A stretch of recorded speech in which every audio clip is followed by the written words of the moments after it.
hay muchas palabras de origen árabe que provienen de los países árabes, como el almohadifazgo, que eran impuestos precisamente para la recaudación. Yo creo que es lo que debemos ver, ¿no? Porque finalmente, en principio, todos, aparte de ganar, tener una ganancia, pues todo es susceptible de que se dé un impuesto y hay que pagarlo, ¿no? Entonces, una de las cuestiones que tenía la corona para recaudar dinero era precisamente esos mecanismos de entrada y llegada de mercancía, como lo seguimos viendo ahora, pero ahora ya abandonamos esa palabra, ya ni la reconocemos y demás, ¿no? Pero era precisamente para tener ya más ingresos para la caja real, para la subsistencia de la corona, pero también internamente. Y esto hay que tomarlo en cuenta porque aquí encontramos precisamente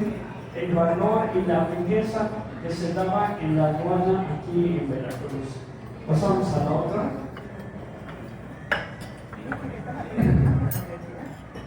Bueno, les decía que curiosamente y empezaba el centralismo, el consulado en México llegó a tener un poderío tremendo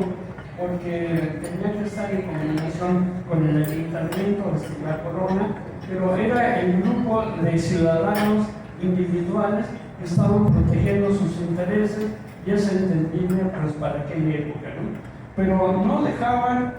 que en Veracruz hubiera algo parecido, ¿no? Que es un poco lo que traemos ahora, que a veces por eso nos quieren el centralismo, pero los veracruzanos en aquella época hicieron mucho ruido por la cercanía, por el comercio interno que tenía Veracruz. Entonces era casi imposible no darle cabida para que ellos también tuvieran el consulado. Y va a ser una institución sumamente importante, porque gracias a ellos aquí en Veracruz se hicieron muchísimas obras de infraestructura de que no la hizo el ayuntamiento, parte del camino real, parte de los muelles, una serie de acciones y demás, pero también no lo hacían por buenas gentes, porque pensaban en el cielo, dado que la infraestructura, los muelles, las carreteras y demás eran imprescindibles para el viaje de sus mercancías a corta distancia o a lejana ciudad. Pero como no lo pagaba la institución, el ayuntamiento, pues era como algo muy interesante que a la larga se beneficiaron mucho, ¿no? Curiosamente, con la llegada de la independencia en México, pues empezaron los insurgentes a cobrar el derecho de piso en los puentes y demás, y entonces dejó de ser un negocio, y entonces hubo un caos económico y demás en aquella época, ¿no? Y finalmente el proceso acabó por unir, y luego ya con México es independiente, primero como un reino de imperio y luego como una república, ya no pudieron levantarse de los privilegios con los que contaba en aquella época. Diciendo eso también era muy interesante porque muchos de los miembros del consulado no eran también del ayuntamiento, o sea que estaban en condición de autofavorecerse,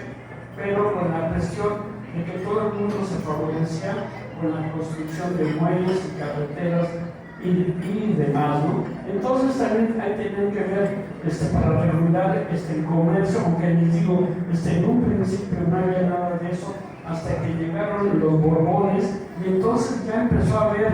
un empuje para que hubiera un comercio pues, más amplio, porque era inaudito no poder comerciar con el virreinato en el Perú, o lo más trágico. De hecho, hasta el porfiriato se acabaron las barreras de comercio que había aquí internamente, y entonces es cuando ya precisamente se da esa libertad precisamente para el comercio. Pero entonces